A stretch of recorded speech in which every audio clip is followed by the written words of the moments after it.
What's up? It's Susie from Hey Grill Hey. Now I've been cooking barbecue professionally for over a decade. I've cooked with some of the biggest names in like the fancy food world. I've cooked with some amazing people in the competition barbecue space. I've learned so many things, and in today's video, I'm boiling all those things down to the top 10 hacks I think you need to know to make better barbecue at home. So let's do it.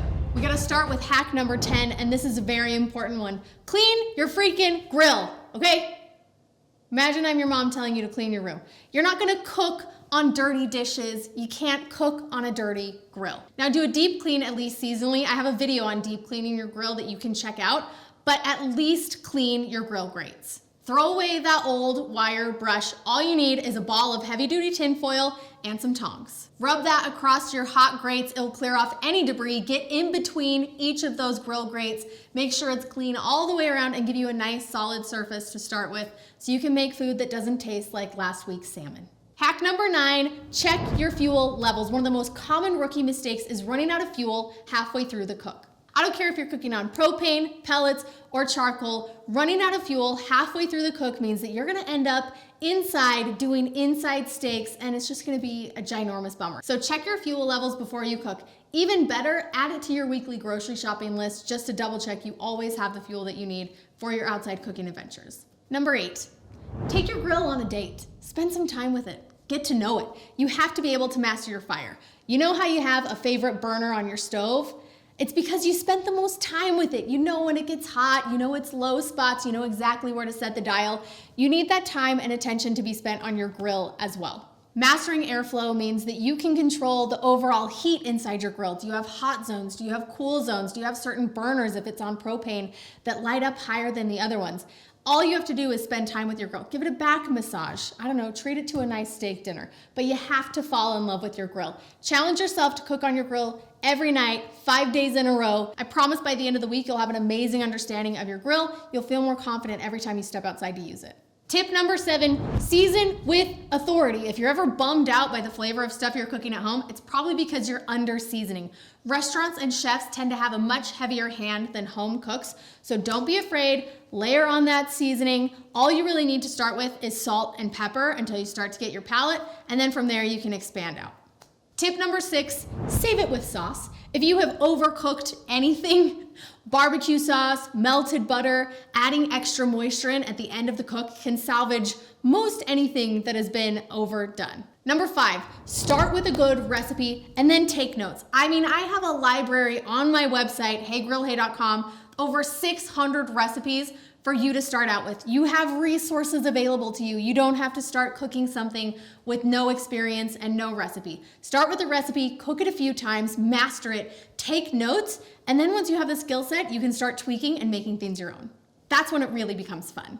Tip number 4, go cheap the first time you're cooking things when it comes to those meat cuts.